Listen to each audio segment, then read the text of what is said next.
La culture de carottes est très importante pour le système agricole de Nouvelle-Aquitaine. Ça représente à peu près donc 30% des carottes produites en France, un peu moins de 5000 hectares, un peu moins de 200 000 tonnes de carottes produites. C'est la valeur économique la plus importante de la rotation. Les principales thématiques que l'on travaille à Invenio sont alors, dans un premier temps tout ce qui est désherbage. On a de moins en moins de solutions qui fonctionnent, on a de plus en plus de solutions qui sont bannies au niveau européen ou au niveau français. C'est la préoccupation majeure. Ensuite, on va avoir deux préoccupations qui sont également majeures. D'un côté, les maladies foliaires que l'on travaille et les maladies et ravageurs telluriques. On va avoir d'un côté les nématodes qui posent énormément de problèmes à nos parcelles et on a le pythium, les pythiums plutôt.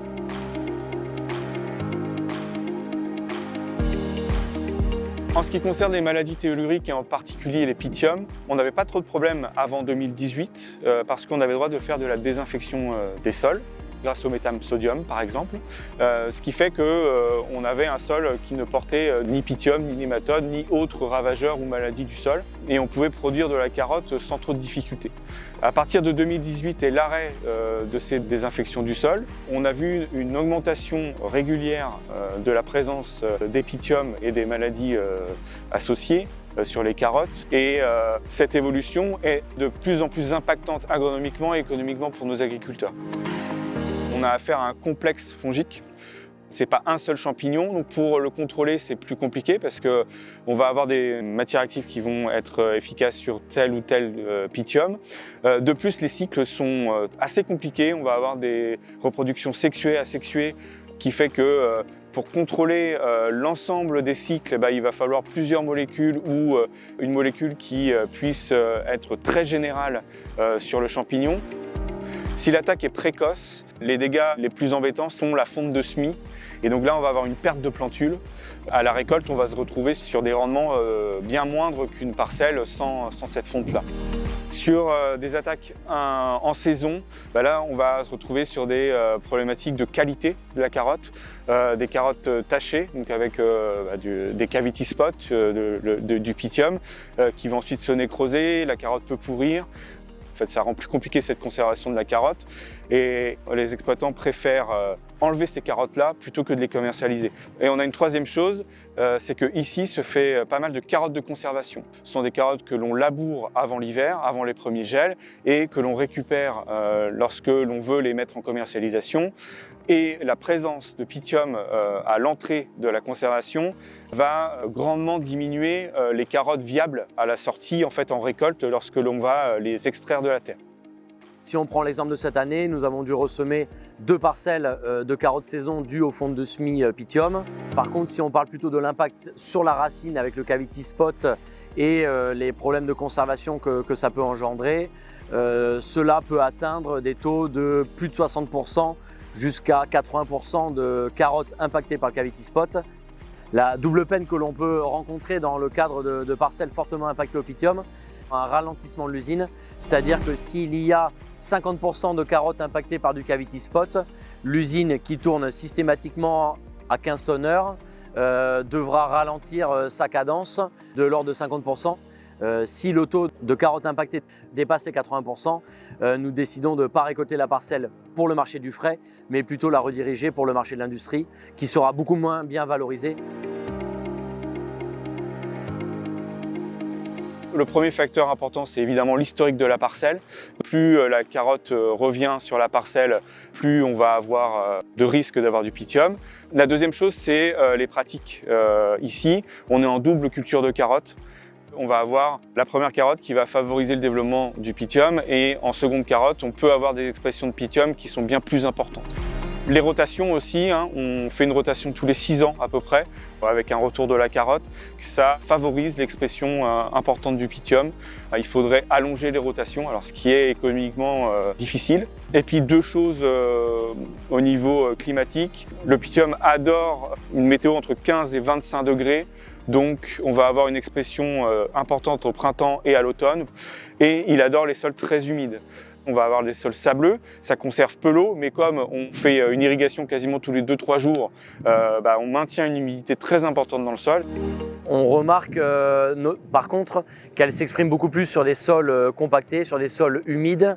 Le sable peut se compacter de manière importante et avec les pluies importantes que l'on peut avoir au printemps ou à l'automne ou encore plus en conditions hivernales, nous pouvons avoir des pressions de pythium importantes.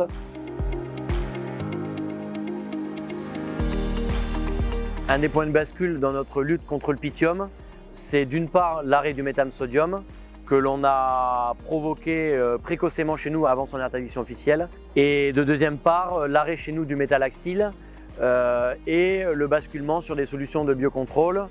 Il reste quelques molécules de synthèse, mais nous les utilisons de moins en moins car l'objectif est aussi de produire des carottes sans résidus pour le marché du ZRP ou le baby food. Mais ça fait plus d'une dizaine d'années que nous travaillons aussi sur des solutions alternatives et plus complexes qui y a une approche entre la fertilisation et des molécules de biocontrôle qui viennent parasiter et protéger la plante pour limiter cette pression.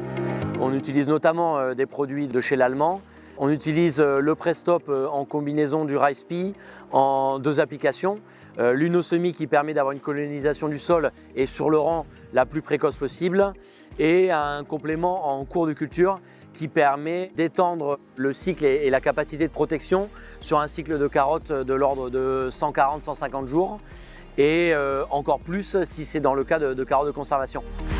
L'idée de l'utilisation des biocontrôles et des biosolutions pour la gestion de la pression pythium, elle a différents étages. Un, c'était une vocation et une volonté de la famille de partir dans cette voie-là. Il y avait un autre enjeu qui est plutôt sociétal, c'est sur la réduction des résidus de produits phytosanitaires, notamment sur les fongicides que l'on applique plutôt en fin de cycle et donc qui sont les plus facilement traçables dans une carotte qu'on l'on récolte pour une indication avec des DR de 14 jours. Il y a un autre enjeu qui est aussi politique parce que nous avons naturellement une réduction des solutions chimiques qui est imposée par les gouvernements, par l'ANSES ou par les politiques. Et enfin, il y a une dernière approche de marché vis-à-vis de nos clients car nous fournissons notamment des intervenants du baby-food et des producteurs depuis bientôt 30 ans. Et donc nous devons leur fournir des carottes sans résidus de phyto et aussi de métaux lourds tout au long de l'année afin de pouvoir alimenter leur ligne de production 12 mois sur 12. Dans l'étude des pressions pythium dans nos parcelles, nous menons tous les ans de nombreux essais qui permettent de faire des choix variétaux et de comparer les solutions alternatives et les solutions de biocontrôle afin de modifier notre itinéraire cultural en fonction des 3 saisons, primeur, saison, hiver, et d'adapter chaque solution à sa saison, combinée à des stimulateurs ou de fertilisation adaptés afin de réduire cette pression pythium. La problématique pythium est une problématique sur laquelle on va travailler encore de nombreuses années. Elle a débuté en 2018 avec la désinfection du sol. On a une augmentation croissante des dégâts en culture à partir de cette année-là. La maladie, elle est très météodépendante au niveau de son expression. Et le changement climatique ne va pas aider nos agriculteurs puisque, d'après ce que l'on observe globalement, on va avoir des printemps plutôt pluvieux et doux, et puis des automnes doux assez longtemps. Donc l'arrivée de l'hiver est de moins en moins rapide et plutôt pluvieux également, et donc ce qu'adore le pythium. Ce qui est compliqué au niveau de la gestion de cette maladie, c'est qu'on n'a pas d'outils d'aide à la décision, et donc on va toujours travailler en préventif, en construisant des programmes sans savoir quelle va être l'intensité de la maladie, si elle va se déclarer. Donc c'est un des pans de recherche qui pourrait être réalisé, c'est la création d'un outil d'aide à la décision qui permettrait de nous aider à choisir les matières actives à travailler, à choisir les méthodes prophylactiques à travailler sur telle ou telle parcelle en fonction du contexte. Un de nos axes forts de travail au niveau du contrôle du pythium, c'est l'utilisation des biosolutions. Au niveau des biocontrôles, ce qui nous plaît beaucoup, c'est que ce sont des produits qui ont une toxicité et une écotoxicité faible, et donc qui sont acceptés par le grand public. Il n'y a pas de résidus également, et ce sont des produits que l'on va travailler de plus en plus, puisque On considère que ce sont des produits qui vont avoir une pérennité dans le temps au niveau de leur homologation, alors que certains produits conventionnels peuvent être retirés du marché par une décision de l'État ou une décision européenne.